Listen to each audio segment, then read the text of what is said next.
हेल' लोगोफोर गिबियावनो नोंथांमोनखौ आंनि चेनेलाव बरायग्रोनाय थाबाय। नोंथांमोननि थाखाय माखासे निसाबजा लाना फैदों। जुदि नोंथांमोना चेनेलाव गोदानब्ला चेनेलखौ साबस्क्राइब खालाम, लोगोसे लाइक कमेन्ट खालामना जाबाव। थ' गिबि निउस आपडेट हिसाबै दङ। बृहस्पतिबाराव टुइटारा कनफार्म खालामो दि गाहाय मन्त्रि नरेन्द्र मदिनि पार्सनेल वेबसाइट हेक खालामदोंमोन आरो बिथांनि टुइटार एकाउन्टनिफ्राय क्रम्पट' कारेन्सिनि जोहै गाहाय मन्त्रिनि रिलिफ फान्डआव फैसा दान खालामनो खावलायनानै स्टेटास होदोंमोन। बिथांनि एकाउन्टखौ थाबैनो हेकारफोरनिफ्राय बोखांनाय जाबाय आरो थाबैनो बेनि सायाव राहा लानाय जागोन होन्नाबो टुइटारा फोरमायो। लोगोसेनो नरेन्द्र मदिया गावनिफ्राय 2.25 लाख रां पीएम केयार फान्डआव दान होदों होन्ना गाहाय मन्थ्रिनि मावख'निफ्राय फोरमायदों। गाहाय मन्थ्रिनि मावख'नि बिबानगिरिया फोरमायदों दि गाहाय मन्थ्रि नरेन्द्र मदिया बेनि सिगाङावबो उन्दै हिन्जावसा गथ'नि फरायनायनि थाखाय गंगा दैमाखौ साखोन-सिखोन खालामनो थाखायबो रां दान खालामदोंमोन। दासिम बिथाङा गासै 103 कौटि रां दान होबाय। नेक्स्ट निउस आपडेटआनो जादों खामानि मावग्रा गथ'नि देहायाव दै गुदुं लुना होनाय सिद्धि प्रसाद देउरिखौ पुलिसा हमदों। गुबुन फारसे बिनि बिसिया दाबो खारखोमाना दङ। जाथाया ओरैबायदि, डिब्रुगड़नि सासे रिटायार डक्टरमोन। थांनाय 27 खालार खालि डक्टर बे डक्टर रिटायार डक्टर आरो बिनि हिन्जाव कलेज प्रिन्सिपालमोन। बिनि हिन्जावा सानैबो माने गावसानि न'आव खामानि मावग्रा सासे गथ' 12 बोसोर बैसोनि बिथांनि देहायाव माने फुङाव उन्दुबाय थानाय समावनो गुदुं दै लुनानै होयो, मोदोमा खामलाबजोबो। सिद्धि प्रसाद देउरि बे हौवानि मुङा 31 आगस्टआवनो एफआइआर होदोंमोनब्लाबो बिथांमोनखौ हमनो हानाय जाथ'वाखै दासिमबो। नाथाय हौवाखौ दासिम हमबाय, नाथाय हिन्जावखौ दासिम हमना मोनाखै। नैबे नुनायानो सिद्धि प्रसाद देउरि आरो नैबे गथ'आ बेबायदि खामलाबदों जिहेथु दै गुदुं लुना होदों। थामथियाव दङ कमतापुर अट'नमास काउन्सिलनि बिलखौ दिनै आसाम बिधान सभानि जथुम्मायाव पास जानायनि उनावनो कच राजबंशी हारिनि गेजेराव रंजानाय नुनो मोन्दों। बमा गावनानै रंगिना संगिना आबिरजों हलि फालिथाय दुलाराय कच राजबंशी फरायसा आफादनि गाहाय मावखुलि बङाइगावआव साबायखर बावदों बिफानारि मन्थ्रि गिबि मन्थ्रिखौ लोगोसे बिजेपि सोरखारखौ।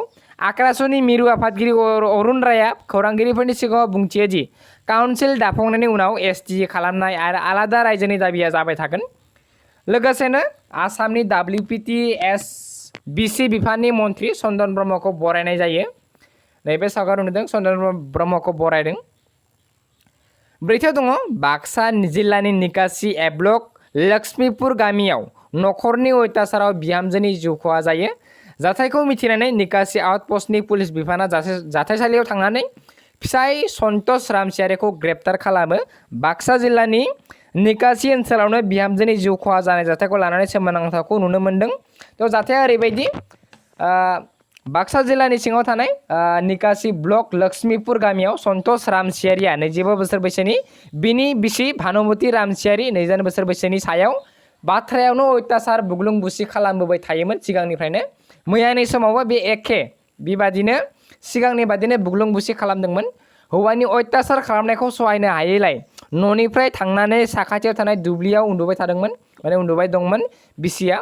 दा हिन्जावनि बिमा बिफाया जाय माने दुब्लियाव जिरायदोंमोन, हिन्जावनि बिमा बिफाया मिथिनानै साखाथि निकासि रायजोआरि देहा फाहामसालियाव थिसनदोंमोन। बिनि उनावबो डाक्टारा आखाइ दिखाङो। बिनि उनाव आरोबाव मुसलपुर डक्टर रबि देहा फाहामसालियाव लानानै थाङो, बेवहायबो आखाइ थिखाङो आरो बेवहायबो हायैलाय नलबारि मेडिकेलाव लाना थांनाय समावनो लामायावनो जिउ गोमायो। बिहा सासे 6 बोसोर बैसोनि बे हिन्जावसा माने गथ' दंमोन। दा बे थैनायनि गोथै सहखौ दा मुसलपुर देहा फाहामसालियाव पस्टमर्टम खालामनो थिसनबाय। मा जागोन माने माबोरै जिउ खोमानाय बेखौ उनावसो मिथिसिगोन। नैबे नुनाय सावगारि नुनायानो हिन्जावा। बाथियाव दङ आल्फा उआ मोनसे खौरां बिजोंजों माने आल्फा उआ मोनसे खौरां बिबुंसारजों फोरमायहरदों दि आल्फा उनि लोगो हारिमु नेहाथारि समीर असम आरो केप्टेन लक्ष्यजित असमखौ 3 सेप्तेम्बरनिफ्रायनो माखासे गाज्रि सालायनायनि जाहोनाव एरख'नाय जाबाय आल्फानिफ्राय। दथियाव दङ फेसबुकआ बिजेपिनि एमएलए टी राजा सिंहखौ दाङाबाजि सोमजिहोनो हानाय बिबुंथि होनायनि थाखाय फेसबुकनिफ्राय बन्द' खालामना होदों।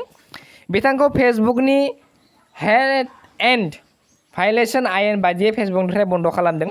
भारताव गोबां उदखारिनि कन्टेन्टफोर फेसबुकाव फोसावनाय जादों होननानै सोरखारा बुंबाय थानायावनो फेसबुकआ बिजेपिनि एमएलएखौ बन्द' खालामना होदों। नैबे सावगारि नुनायानो।